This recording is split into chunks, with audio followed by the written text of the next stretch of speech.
Everyone, আসসালামু আলাইকুম। সবাই কেমন আছেন? আশা করি সবাই অনেক বেশি ভালো আছেন। আলহামদুলিল্লাহ, আমিও অনেক বেশি ভালো আছি। নতুন দিনে নতুন একটি ব্লগ নিয়ে হাজির হলাম। আশা করি সবার অনেক বেশি ভালো লাগবে। আজ একটু ভিন্ন রকমের ব্লগ নিয়ে চলে আসলাম। পৃথিবীটা হচ্ছে দুকাবাজ, সব কিছু দুকা দুকা মনে হয়। বাজারে গিয়েছিলাম, এই ফলটা দেখে কি বলবো, দেখে তো এত মায়া পড়ে গেলাম। এই ফলটা বাস্তবে কিন্তু এতটা কিউট কিউট ফল, দেখে তো মনে হচ্ছিল সবগুলি নিয়ে আসি। আসলে আমি তেমন একটা এই ফলটা কখনো খাওয়া পড়েনি, তারপরও দেখে এতটা মায়া পড়ে গেলাম।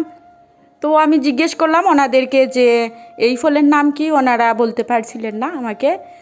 তারপর আমাকে বললেন যে একটি ফল খেয়ে তারপর নিয়ে নাও। আমি বোকার মতো কী করছি জানো, আমি বললাম না, আমাকে আধা কেজি দিয়ে দাও, আমি বাসায় গিয়ে তারপর খেয়ে নেব।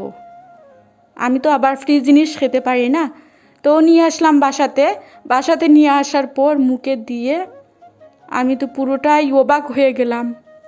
আমি তো মুখে দিয়ে কি বলবো, মানে আমার মনে হচ্ছিল আমি তেঁতুল খাচ্ছিলাম। তো মনে হচ্ছিল যে তেঁতুলটা নিয়ে আসলেই হয়তো ভালো হতো। এই রকম কি একটা ঠক বাবারে বাবা, মুখে নিয়ে যাচ্ছিল না। তো নিয়ে এসে আমি অনেক পস্তাচ্ছিলাম যে কি একটা ফোন নিয়ে আসলাম। এত দুকাবাজ। আমি যদি মানে খেয়ে নিয়ে আসতাম তাহলে এত দুকাবাজ হতো না। তারপরেও যদি খেয়ে নিতাম, তারপরেও আমার মনে হতো যে একটা খেয়ে নিয়ে আসি, তো নিয়ে আসতাম। আর কি আর করা, আমার তো মন মানসিকতা এরকমই। তো যাই হোক, দেখতে অনেক সুন্দর লাগছিল। এই ফলগুলো দিয়ে কি করব ভেবে পাচ্ছি না যে কি করব।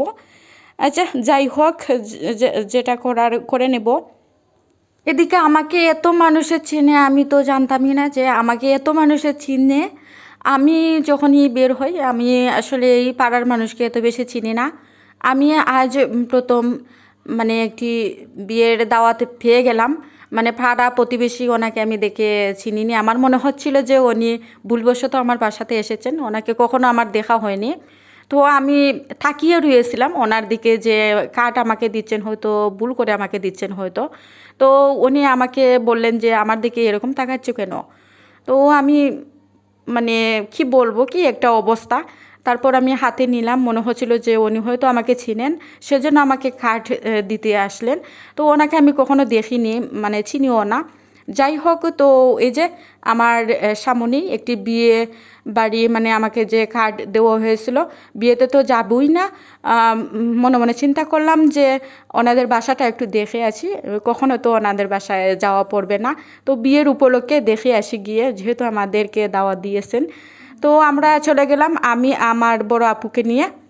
আমরা যখন সিলেটবাসী নতুন কারো বাসাতে যাই, কোনো দিন চিনিও না ওনাদেরকে, কখনো দেখিও না, ওনারা কীভাবে আপ্যায়ন করেন সেটা আপনাদের সাথে আজ শেয়ার করব। দেখতে থাকুন আপনারা। আমি আর আমার বড় আপু যখন বাসাতে উঠেছি, তখন আমাদেরকে সুন্দর করে কদর করে বসিয়ে দিলেন ওনারা, যে বসো, চা নাস্তা খেয়ে যাবে। আমি না বলেছিলাম, তারপরেও কিন্তু ওনারা আমাকে মানে দিলেন। আর কি করার, আমি খাইনি, আমার বড় আপ্পিকে বললাম যে তুমি খেয়ে নাও। মানুষের বাসায় এরকম বসে বসে মানে আমার কীরকম লাগছিল, কখনো তো মানে কি বলবো জানি না। তো আমি যখন ওনাদের বাসায় গিয়েছিলাম, ওনারা চার কদর করলেন, আমি চা খাইনি, চলে আসলাম। একদম ভালো লাগছিল না। আমি আবার কখনো কারো বাসাতে যাই না, এরকম আনইজি ফিল হচ্ছিল। তারপর চলে আসলাম বাসাতে চলে আসার পর এই তো আমি কিছুটা টুকিটাকি নাস্তা শেয়ার করছি আপনাদের সাথে। আমাদের সিলেটবাসী মানে কোনো বাসাতে যদি কেউ চেনেও না জানেও না, ওনারা কিন্তু প্রথমে বলেন যে বসো, ছাড় গদর অন্তত পক্ষ ওনারা করেন। তো যাই হোক, ওনাদের বাসায় একদম ছোটো ছোটো রুম, আমার দমটা বন্ধ হয়ে এসেছিল, সেজন্য চলে আসলাম আমার বাসাতে। আমার একদম ভালো লাগছিল না, বড় বড় রুম দেখে আমার অভ্যস্ত, আর এত ছোটো ছোটো রুম, আমার মনে হচ্ছিল যে মানুষ হাঁটতে পারছে না, অসুবিধা হচ্ছে। তো চলে আসলাম।